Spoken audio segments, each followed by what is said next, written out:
और बच्चे कैसे हैं आप लोग सभी? ठीक है। ठीक हैं? जी। चलिए ठीक है,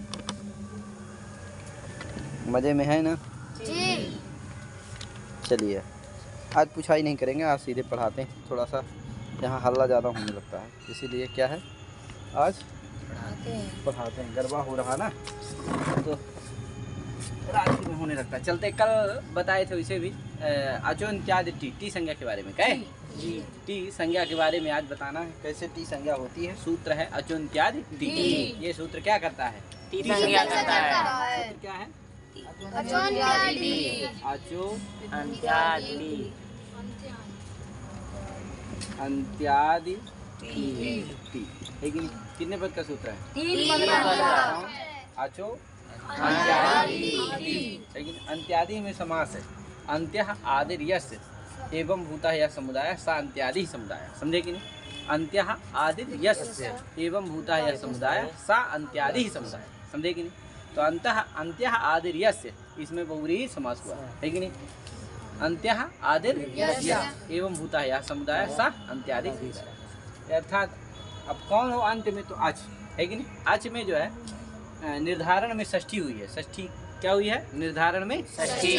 निर्धारण में जहाँ षष्ठी होती है वहाँ बहुवचनांत होता है, बहुवचन का प्रयोग होता है। तो यहाँ भी अचा एक वचनांत है। क्या होना चाहिए इसका अर्थ? अचाम होना चाहिए। क्या होना चाहिए? अचाम। इसीलिए वृत्ति में लिखा है अचाम मध्य।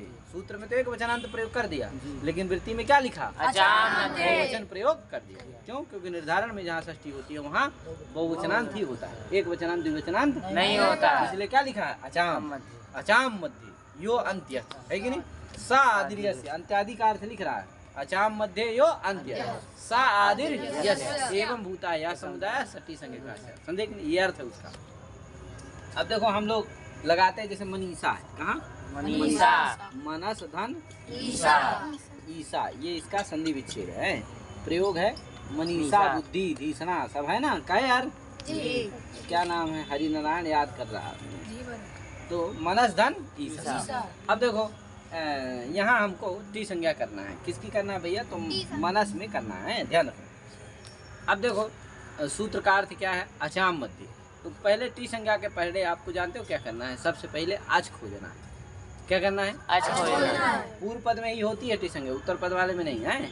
पूर्व पद में ही करना है, क्योंकि या संज्ञा सासा फलवती कर तो सकते हो उधर भी, लेकिन उसका किसमें?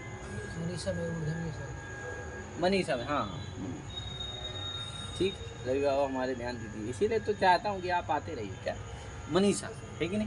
तो मनस धन ईसा। मनीषा मने मनस का जो ईस मने होता है स्वामी है कि नहीं? मनीषा मने मन का जो स्वामी ईस है। ईस माने स्वामी है, उसको क्या कहते हैं?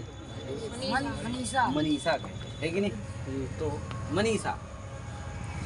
अब क्या होगा? यहाँ भी कर सकते हो है कि नहीं? तो मन का जो ईस है यानी कि स्वामी है, उसको क्या कहेंगे? मनीषा। अब देखो क्या होगा, यहाँ टी संज्ञा करना है। किसकी टी संज्ञा करेंगे भैया? तो पूर्व पद में करना है, क्योंकि आगे प्ररूप करना है। टी संज्ञा का कोई प्रयोजन होना चाहिए। प्रयोजन यही है प्ररूप। किस सूत्र से? किस वार्तिक से? सकंद्वादिक से करना। तो पूर्व पद को ही करता है। चलिए जानने के बाद में तो देखिए इसकी करना है। तो पहले सबसे पहले क्या खोजना होता है? अच।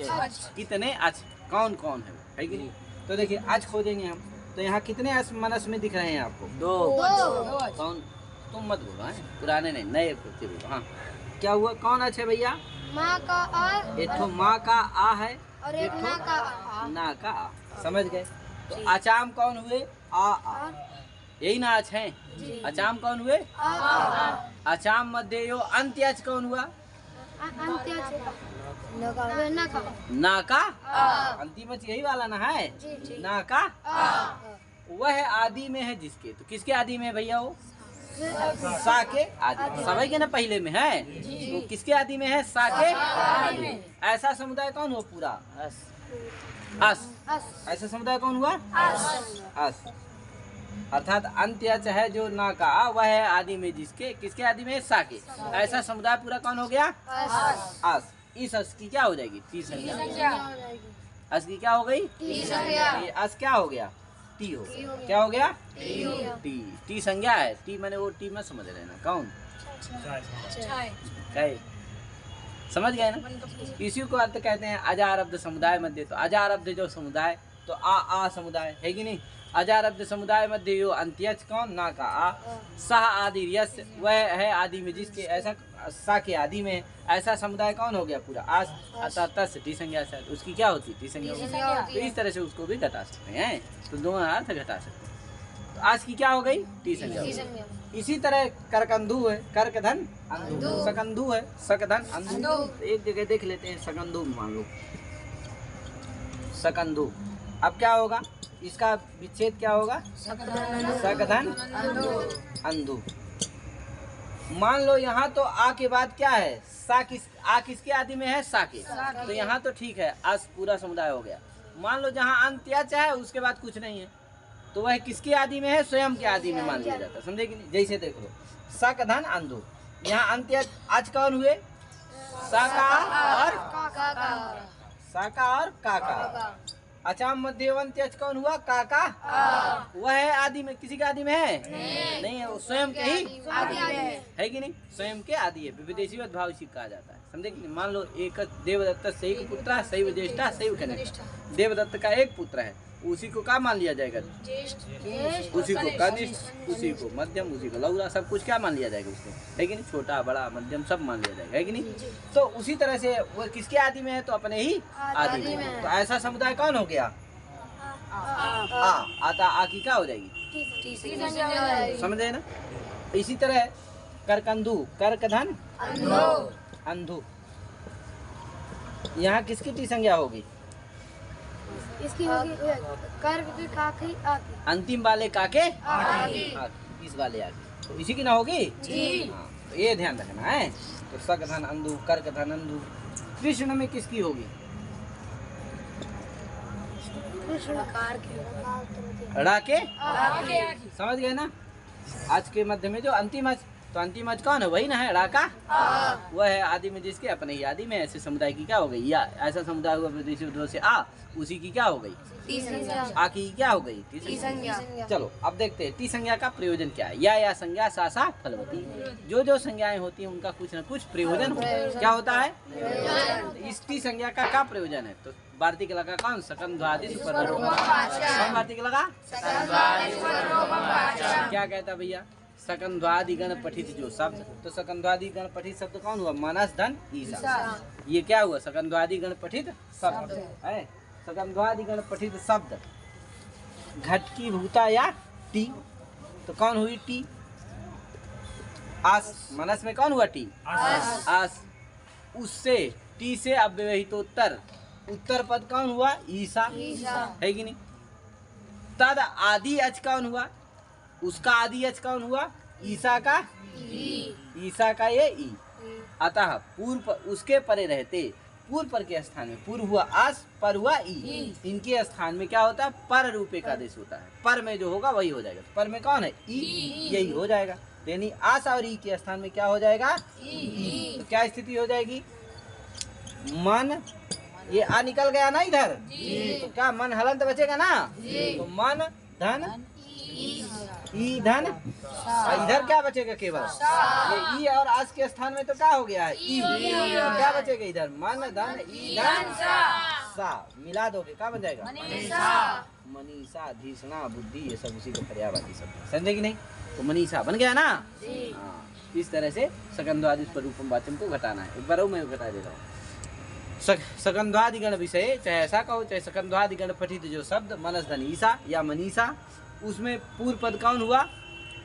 मनस। तद घटकी भूता या टी कौन हुई? मनस में आस। उससे अव्यवहितोत्तर, उत्तर पद कौन हुआ? ईसा। उसका आदि अच कौन है? ई। उसमें दो ठो अच है, एक ठो ई, एक ठो सा का आ। तो लेकिन आदि अच कौन है? ई। अंतिम अच कौन है? सा का। हमको क्या लेना है? आदि। तो आदि अच हुआ कौन? ईसा का ई। उसके परे रहते, उत्तर पदाद्यच परे। उत्तर पदाद्यच कौन हुआ? ईसा का ई। उसके परे रहते, पूर्व परेव स्थान है। पूर्व कौन हुआ आस, पर कौन हुआ ई। आस और ई के स्थान में क्या पर रूपे का आदेश, पर में कौन है ई, यही हो जाएगा। तो यानी आस और ई के स्थान में क्या बैठ जाएगा ई। तो क्या स्थिति हो जाएगी मन धन मिला दो क्या बन जाएगा मनीषा। मनीषा बने। और देखो करकंधु में अभी किए थे ना, कहाँ कहाँ किए थे टी संज्ञा करकंधु में। तो देखो कर्क धन अंधु अंधु। अब यहाँ किसकी टी संज्ञा हुई है अब लगा दो सकंध्वादि सुपर रूपम वाच्यम को। तो सकंध्वादि गण पठित शब्दों के सकंधु तदघट की भूता या टी कौन हुई करकंधु कर्क धन अंधु। तो उसमें पूर्व पद कौन हुआ कर्क, उसका टी कौन हुआ आ, उससे अव्यवहितोत्तर उत्तर पद कौन हुआ अंधु, उसका आदि अच कौन हुआ अंधु का अतः आ और आ के स्थान में क्या हो जाएगा पर रूप क्या हो जाएगा अतः क्या स्थिति हो जाएगी कर्क कर्क हलंत हो जाएगा आ धन धू बराबर करकंधु। कोई दिक्कत करकंधु कहे इस तरह सकंधु सकधन अंधु सकंधु। अब आया मारतंडा। मारतंडा के थोड़ा सा सिद्धि है, चलिए बता देता हूँ। मारतंडा का संधि विच्छेद है मृतंडाद आगता है मारतंडा है कि नहीं। तो मृत धन अंडा क्या संधि विच्छेद है मृत धन अंडा है कि नहीं। मृतंड से मृत जो आया हुआ हो उसको क्या कहते हैं मारतंड है कि नहीं। मारतंडा पतंजलि है कि नहीं। अब देखो मृत धन अंडा यहाँ क्या होगा लगाओ टी संज्ञा किसकी होगी आकी टी संज्ञा हो जाएगी। और इधर क्या है अंडा है तो सकंदादि पर रूपम से क्या होगा पर रूप हो जाएगा किसके स्थान में आ और क्या हो जाएगा आ तो क्या बन जाएगा अरे मिला क्या बन जाएगा मृतंडा नहीं मृतंड क्या बन जाएगा अब ये मृतंड बन गया। अब इससे कुछ प्रत्यय होते हैं पर रूप यहीं पर होता है समझे कि नहीं। मारतंडा का संधि विच्छेद क्या है मृतधन अंडा पर रूप करके क्या बन गया मृतंड। अब मृतंड से क्या होगा अण प्रत्यय आएगा किस विग्रह में मृतंडाद आगता है इस विग्रह में। क्या विग्रह है मृतंड इस विग्रह में क्या होगा मृतंड शब्द से क्या आएगा मृतंड गस मृतंड अण है कि नहीं। इधर लगाता हूँ मृतंड शब्द से क्या आएगा देखो मृतंड गस आगे अण। तो मृत इस विग्रह क्या होगा मृतंडादागता इस विग्रह में मृतंड गस से क्या आएगा अण प्रत्यय आएगा। तो क्या स्थिति हो जाएगी मृतंड गस अण। अण में क्या बचेगा केवल आ रा की संज्ञा लोप हो जाएगा। गस में क्या बचेगा गस में इसकी तद्धितांत प्रातिपदिक संज्ञा होगी और प्रातिपदिक अर्थात इस गस का लुक हो जाएगा। तो क्या बच जाएगा मृतंड मृतंड आ है कि नहीं।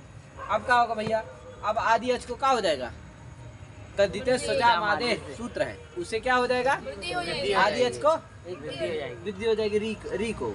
आदि अच कौन है री इसको वृद्धि क्या होती है अरे री को वृद्धि आ रही ना होती है क्या बन जाएगा मार तंड आगे अण का आ किस सूत्र से वृद्धि हुई है तद्धिते सजा मादे सूत्र से वृद्धि हुई है। तो क्या री को वृद्धि क्या हो गई आर मार तंड आ। अब क्या होगा अभ्भा संज्ञा होगी ये चिभम से है सूत्र है ये चिभम यचि भम इससे क्या हो जाएगी भा संज्ञा हो जाएगी और सूत्र है यस्येति च सूत्र क्या है यस्येति च इससे क्या हो जाएगी भा संज्ञा किसकी होगी मारतंड की। फिर यस्येति च से क्या हो जाएगा डा के आ का लोप हो जाएगा तो डा हलंत हो जाएगा और ये आ मिल जाएगा तो क्या बन जाएगा मारतंड। अब फिर क्या होगी प्रातिपदिक संज्ञा तद्धितांत फिर सु आएगा सु का रुत्य विसर्ग हो जाएगा क्या बनेगा मारतंडा। तो इस तरह से मारतंडा बनता है। तो मारतंडा इस तरह से बनता है इसको बना के लाना कर है। पहले क्या रखना मृत था रंडा क्या करना पर से टी संज्ञा आकी ताके आकी फिर सकंदवादी पर रूप कर लेना, मृतंड बन जाएगा। फिर मृतंडाद आगता इस विग्रह में तथा आगता सूत्र है। क्या सूत्र है? तथा। उसी से क्या होगा? मृतंड गस से अण प्रत्यय होगा। तो क्या हो जाएगी स्थिति? मृतंड गस अण। फिर इस गस का अड़ा में अड़ में अड़ा चला जाएगा, बचेगा आ। एक गस भी चला जाएगा, लुप हो जाएगा। क्या बचेगा? मृतंड आ। अब क्या होगा? मृतंड आ। अब क्या होगा? मादे सूत्र है, उससे क्या हो जाएगी? रिको वृद्धि क्या हो जाएगी? आ। तो क्या बन जाएगा? मार्तंड आ। क्या बन जाएगा? मार्तंड आ। अब फिर क्या होगी? ये जीवम से मार्तंड की भाषा। अब फिर ये से के आकार क्या बन जाएगा? ये आ मिल जाएगा। क्या बन जाएगा? मार्तंड। फिर तद्धितांत संज्ञा सु आएगा, सु का क्या बन जाएगा? मार्तंड। इस तरह से मार्तंडा बनता है। तो मार्तंडा का विग्रह होगा मृतंडा आगता मार्तंडा है। मार्त धनंडा नहीं करना है, क्योंकि मार्त कब बनेगा? तद्धित प्रत्यय आने के बाद। तद्धित प्रत्यय कब आता है? समर्थ से होता है। समर्थानाम प्रथमाद्वा। समर्थ मतलब होता है कृत संधि कार्य, तुम संधि कार्य करने के बाद। तो इसका मतलब मृतंड पहले संधि विच्छेद कर लो, संधि कर लोगे तब ना आएगा आड़ प्रत्यय। तो पहले क्या करना है? प्ररूप करना है, मृतंड बना लेना है, तब संधि कार्य हो जाएगा। इसके बाद अण प्रत्यय आएगा, समझे कि नहीं? उसके पहले अण ही नहीं होएगा तो मार्त बनेगा ही नहीं, समझे कि नहीं? तो ये सब स्थिति है। चलो ये बात आगे की बात है। तो इस तरह से मार्तंडा बन जाएगा। क्या यार? यही नहीं लिखा? और सकंदवादी गण क्या है? आकृति गण। आकृति गण है कि नहीं? ये क्या है? आकृति गण। बताए इतने शब्द गिनती नहीं कि इसमें इतने शब्द ही पढ़े हैं, बस पहचान लेना है कि भैया हाँ अच्छा ये शब्द भी है, इस तरह का बन रहा है। अगर पर रूप से ही बन रहा है तो उसको समझ लेना है कि क्या है, कहाँ है? सकंदवादी गण में पठी वृद्धि से नहीं बन रहा है कि नहीं? गुण से नहीं बन रहा है कि नहीं? एंगी पर रूपम से नहीं बन रहा है। ओमांगोच से नहीं बन रहा है। केवल किससे बन रहा है? सकंदवादी पर रूपम से ही बन रहा है। तो समझ लो कि भैया क्या है ये? सकंदवादी गण में पठी है। इस तरह से इसको पहचान लेना है कि नहीं? कोई निश्चित नहीं है कि सकंदवादी गण में इतने शब्द ही पढ़े हैं, समझे? तो आज इतना करके अपनी बारी विराम दे रहे हैं। सभी भारी हो